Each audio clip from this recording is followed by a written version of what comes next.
From Hollywood, it's time now for... Johnny Dollar. Dollar? There's Alder here. There must be something the matter with the house phone. I thought I rang a different room. Doris Cole's room, Mr. Alder? Well, yes. That's what you got.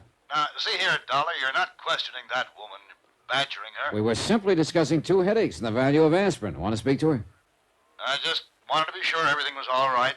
Both of you running out of the nightclub with headaches like that. Oh, everything's fine. I'd like to speak to you, though. Sorry, it's late. I have a long day tomorrow. I'm afraid it's important. Good night, Dollar. Are you thinking of arresting me, Mr. Dollar? I'm not a policeman, Miss Cole. You act like one. Answering my phone, sneaking into my room while I'm gone. That evens the score, then. You had a quick look through mine earlier in the day. Mr. Dollar. Just what were you looking for, Miss Cole?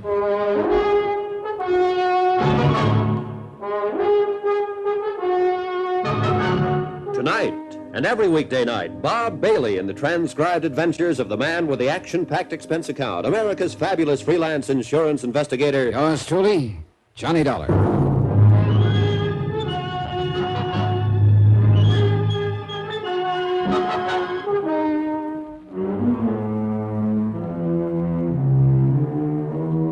From Special Investigator Johnny Dollar, location Caracas, Venezuela, to the Home Office Worldwide Mutual Insurance Company, Hartford, Connecticut. Assignment, the Alder Matter. Expense account continued. Back in my own room, after saying goodnight to a sullen Doris Cole, I didn't feel the slightest qualms about having invaded her room and lying about the reason for it. Why should I? The people in the Alder house didn't seem too concerned with the truth. In fact, the whole case seemed to be a question of lie or say nothing. Consider, Billy Alder had been shot at, indicating he had a good reason to change beneficiaries 5 times in a month. And still, he was the original say-nothing fella. Keep me alive was all I could get out of him. His wife had lied, his daughter had lied, and Doris Cole, an old friend of the family, had just proved to be a walking lie. The passport I'd found in her room had her photograph, all right, but it said she was Dora Jansen. An unsigned letter in the same drawer had stated simply that the Caribbean Star would dock tomorrow. I got into bed, and an odd thought hit me. If the Caribbean Star didn't dock, would the steamship company have joined the Liars Club, too? Expense account item 7, 10 cents. 1 newspaper, bought on the La Guiara docks early next morning. My Spanish is pretty nothing, but I could read the important thing, that the Caribbean Star was due at noon. With time to kill, I drove into Billy Alder's office in Caracas. He hit the ceiling when I told him about Doris Cole's passport. I was suddenly glad I'd mentioned nothing about the letter. Dollar, how dare you search the room of a guest in my house? How dare you? Just returning a courtesy. What? Mine was searched thoroughly. Well, that still isn't any reason for your behavior. Oh, one-way ethics, Mr. Alder? I've told you repeatedly, Dollar. There's only one reason I want you here. I know. Keep you alive. But how? With handcuffs on? Now, suppose I told you to find some oil, then refused to let you dig any holes in the ground. You'd begin to smell a rat, wouldn't you? What are you talking about? Just about everything in this cell. Look, I have a very busy... Who is Dora Jansen, Mr. Alder? And why does she call herself Doris Cole? You're making too much of nothing, Dollar. It isn't a crime to use another name. That depends on the reason, doesn't it? Yeah, she's an old friend. Oh, who isn't? Dollar, Aren't you tired of that tune? For a man who's afraid for his life, you've got more old friends than anyone I ever knew. Also, I haven't noticed anything particularly friendly between you. Yeah, she's not a well woman, Dollar. I don't want you bothering. You don't want me bothering anyone. Exactly. Not even the one who fired that shot at you. So I can't help getting an impression that you have a pretty good idea of who it might have been.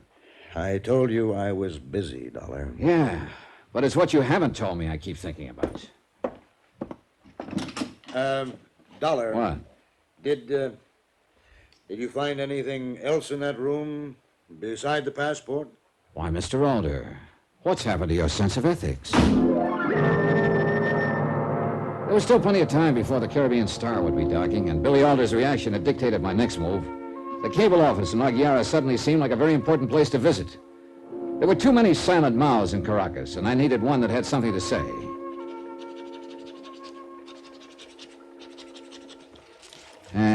Okay, miss. You can take this now. Si, senor. How you like this to go? Don't spare the horses. Okay. Cable, rush. Si. Victor Kelly, World... Yeah, I know my lousy handwriting. Here. To Victor Kelly, Worldwide Mutual, Hartford, Connecticut, USA. See? Want all possible information, Dora Jansen, a.k.a. Doris Cole, U.S. passport, 19B67943-11, signed Dollar. And your address for the answer? I'll pick it up here. As you wish. And lady, please. No, senor. Don't spare the horses. It was still early when I reached the waterfront where the Caribbean Star would soon be docking. There wasn't much point in watching the incoming passengers. I didn't even know who I was looking for.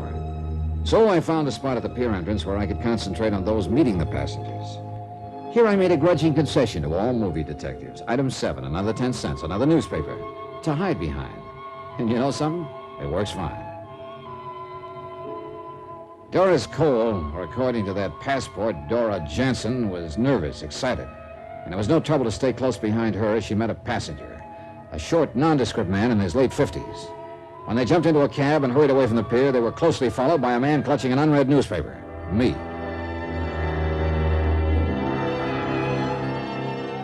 The trip was a short one, about 6 or 7 blocks away. The cab in front pulled up at a cheap hotel on the waterfront. I circled the block once, got rid of my cab, and wandered into the dismal lobby. The fat, sleepy clerk made a concession. He opened one eye. See, you look for something. Yeah, that gentleman who just came in, I had an appointment with him. Oh, darn it, I must have left the slip of paper with his name on it in my hotel. I can't find it. It's too bad. You know, the gentleman who just went up to room. Yeah. You want me to say the number now, huh? Don't you think I ever been to a movie? Oh, no, really, you can save me a lot of embarrassment. You've got it right there on the register. See? Mind if I have a look? I mind. Look, friend. When was the last time you got anything for free, friend? Oh, why didn't you say so? I was trying not to offend you. Here. Here, let me see. You play blackjack, senor? How you call it? 21? Yeah, why? Like they say, hit me again. Oh, you're rubbing it in. See? You want to do business or no? Item 9, $10. Market schmear, schmooze, or just plain graft. He pointed an oversized forefinger at a name on the ledger, lost interest in me, went back to sleep. Arthur Singer, it said, room 8. I went up the stairway. A few seconds later, I moved as quietly as I could down the grimy second-floor hallway, stopped at the door of number 8. At first, I heard nothing. Then, after a long minute, the voices began, angrily, as though resuming an old argument. I don't know. Then let me handle it. No, but what about him? Suppose he What knows. if he does? You want it all to go for nothing. Now, you listen to me. I know what I'm doing.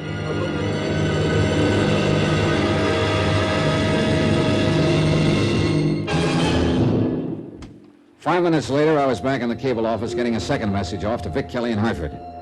It was a request for anything he could possibly dig up on Arthur Singer. I didn't hope for too much because it would probably turn out to be an alias, but it was an angle I couldn't afford to overlook. You're not back for answers so soon, senor. Oh, no, I just want you to get this one off. Same fella. And same way, no spare the horses? That's it. And thanks. It's nada. Oh, senor, I want to ask you something. Shoot. Your business partner, did I do something to displease him? He seemed so angry. My who seems so what? Well, he was so nice at first, but after he read the Wait message... a minute, hold everything. First of all, I have no business partner. Oh, then I make terrible mistake. Oh, just tell me what happened. Well, this man, he come in less than a minute after you leave, was very nice. Yeah? Said he was your business partner, that he'd just leave you. You were worried because you forgot whether you say something in the message you just sent. Then you asked him to check it for you. Uh-huh. He seemed to know what he was talking. So you showed it to him. Then, That is when he got so angry. He just put it down and leave. what did he look like? A little less tall than you, and he have gray hair. Eyeglasses? See, eyeglasses. Gray suit? See, senor, gray suit. You know him. I'm beginning to wonder if anyone really does. I am so sorry for my mistake, senor. Oh, forget it. It wasn't your fault. Just send that second message. See, senor. About the answers. Send them to me at William Alder's house as soon as you get them. Maybe we'll read them together. Sure. Billy Alder was my new business partner. Alder, the original close-mouthed fella. But it looked like there was nothing wrong with his brain or his eyesight. Then suddenly I didn't mind that he'd read my message to Vic Kelly, because a frightened man usually reacts at the extreme ends of the scale. He'd been at the let's do nothing end. Maybe he'd now go the other way. There was one more step I could make on the waterfront, so I made it. My credentials presented at the steamship offices got me a look at the passenger list of the Caribbean Star. The name Arthur Singer wasn't on it. I started down the small waterfront street to where my car was parked. My mind was full of Billy Alder and the pieces of this crazy puzzle, tugging one way, pulling another. Trying to make sense out of it somehow, I used some sort of slide rule where logic could be a solid base. No matter how I twisted it, I knew one thing. It just wouldn't work. I didn't have enough yet to make it work. I was just reaching for the door handle when I saw his reflection in the car window. The man who'd sneaked up behind me, blackjack raised high in the air. The blackjack was just insurance. He was tough enough without it. I finally worked him to the side of the car, managed a half Nelson, and let the car door workers my blackjack. 5 seconds later, an officer came rushing up, and 5 minutes later, I sat in the office of Jefe Velasquez, chief of police. You feeling all right now, amigo? Yeah, sure. What did you get out of that blackjack artist? Just what I expected. Still won't say who hired him, huh? You have to understand this kind of fellow, amigo. I do, huh? What I mean, he's asesino pequeño, you know? Sheephood? Mobster? Si. For extra $2, maybe 3, he would blackjack his mother. He claims he does not know who hired him, that he is to get his money in a letter. That one was spats. Okay? I say he's lying. Of course, but he will stick to the story because he knows he will get the same sentence whether he tells or he does not. A cheap hood won't usually cover for somebody else. This kind does, amigo. Otherwise, he would never be hired again. I'd give a lot for a few minutes alone with him, Jefe. Sorry, Juanito, but I like my job.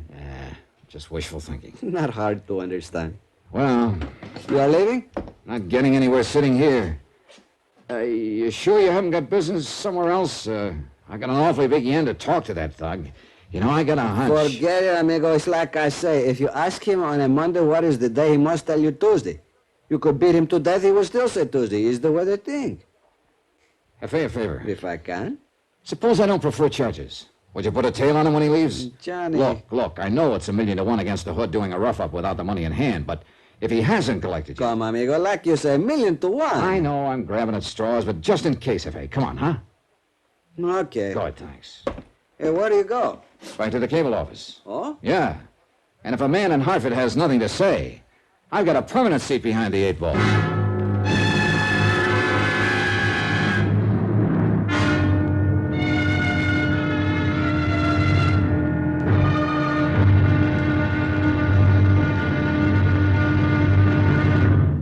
Now, here's our star to tell you about the final episode of this week's story. Tomorrow, a puzzle never fits itself together. You've got to snoop, pry, and juggle the pieces. And sometimes people get killed that way. Join us, won't you? Yours truly, Johnny Dollar.